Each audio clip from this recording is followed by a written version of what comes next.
தமிழ்கிட்ட சேதுவும் ராஜாங்கமும் மன்னிப்பு கேட்குறாங்க. என்னோட பொண்ணோட வாழ்க்கைய நல்லபடியா கொண்டு வந்துட்ட. அவ என்ன அசிங்கப்படுத்துற மாரி கோயில்கிட்ட போய் கல்யாணம் பண்ணிக்க போனா, அத தடுத்து என்னோட கௌரவத்த காப்பாத்தி கட்சி தலைவர் எல்லாரும் வந்திருக்காங்க.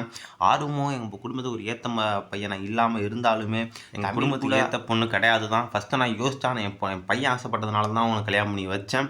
அதே மாதிரி என் பொண்ணோட ஆசைப்பட்டதுனால, அவ கோயில் போய் கல்யாணம் பண்ணிக்க போனா, அத தடுத்து நீ மண்டபத்துக்கு அழைச்சிட்டு வந்து பொண்ணு ஓடி போயிட்டா அப்படின்னு ஒரு கெட்ட பேர் வாங்கி தராம பண்ணது எனக்கு ரொம்ப நன்றின்னு சொல்லிட்டு ராஜாங்கமும், சேதுவும் தமிழுக்கு நன்றி சொல்றாங்க. கூப்பிடாத கல்யாணத்துக்கு நான் வரமாட்டேன். என்ன ஏன் பத்திரிக்கையிலேருந்து பேர் எடுத்தீங்க? அப்ப நீங்களே கல்யாணத்தை நடத்திக்கங்க. நான் வரமாட்டேன்னு சொல்லிட்டு போன தமிழ் இப்ப வேற சூழ்நிலை காரணமாக கண்மணியை மண்டபத்துக்கு அழைச்சிட்டு வரணும் அப்படிங்கிற ஒரு காரணத்தினால நம்ம மண்டபத்துக்கு வந்துடுறாங்க. தமிழ் கல்யாணம் நல்லபடியா முடியுது. கண்மணிக்கும் ஆறுமுகத்துக்கும் சேது கண்மணியை மண்டபத்துக்கு அழைச்சிட்டு வந்ததுக்கு மட்டும் உனக்கு நன்றி சொல்லக்கூடாது. நான் உன்கிட்ட மன்னிப்பு நான் கேட்டுக்கிறேன். ஏற்கனவே நீ கண்மணி பற்றி என்கிட்ட சொன்ன, நான் தான் உன் பேச்சை நம்பலை. நீ எது எடுத்த முடிவு எடுத்தாலுமே கரெக்டாக தான் இருக்கும் அப்படிங்கிற மாதிரி உன்னை நம்பாமல் விட்டேன். இப்போ இந்த மன்னிச்சிரு அப்படிங்கிற மாதிரி மன்னிப்பு கேட்குறாங்க. நீ சொன்னதை மேடம் கேட்டிருந்தானா இவ்வளோ பிரச்சனை வந்திருக்காது. என் தங்கச்சியோட என்ன நடக்கிறான்னு கேட்டேன். ஆனால் என் தங்கச்சியுமே எதுவும் சொல்லலை.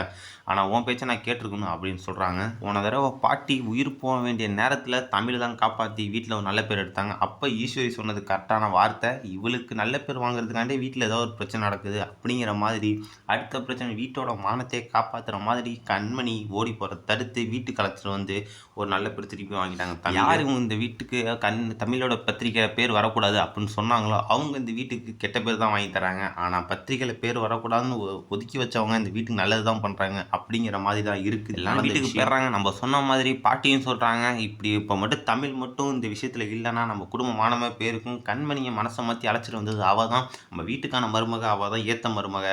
அவளை போய் இப்படி ஒதுக்கி வச்சுருங்களே, பத்திரிகையில் பேர் எடுக்காம விட்டா கல்யாணத்துக்கு வராம மாட்டேன் அப்படின்னு சொன்னால வீட்டில் அவங்க யாருமே எதுவுமே பேச முடியல. உண்மைதான் அப்படின்னு அவங்கள ஏற்றுக்கிட்டு அமைதியாக நிற்கிறாங்க. கல்யாணம் பண்ணி ராஜாங்கம் வச்சாலுமே ராஜாங்கத்துக்கு ஆறுமுகத்து மேலே ஒரு கோவம் இருக்குது. காரணம், எங்கள் வீட்டுக்கு டிரைவராக வேலைக்கு வரேன்னு சொல்லிட்டு எங்கள் வீட்டிலே மருமகன் ஆகணும்னு ஆசைப்பட்டிருக்க.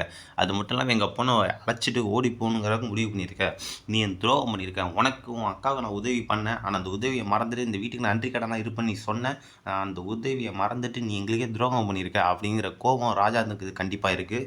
அதை ஆறுமுகத்தையும் காட்டுறாரு. ஆறுமுகம் என்ன மன்னிப்பு கேட்டாலுமே தமிழ் சமாதானம் பெருசாகிட்டு இருக்கு. குழந்தைய வளர்ந்துக்கிட்டே வந்துட்டு இருக்காங்க. அந்த பாசம் கண்டிப்பாக சேதுக்கு வரப்போகுது. இந்த மாதிரி நல்ல விஷயம் தமிழ் பண்ணிக்கிட்டே இருக்கிறதுனால சேதுவோட மனசு கண்டிப்பாக மாறதான் போகுது. மாறினதுக்கு அப்புறம் நான் அவனை மன்னிச்சு ஏற்றுக்கிறேன், இனிமேல் நீ தப்பு பண்ண மாட்டியா அப்படிங்கிற மாதிரி கண்டிப்பாக கேள்வி கேட்பாரு.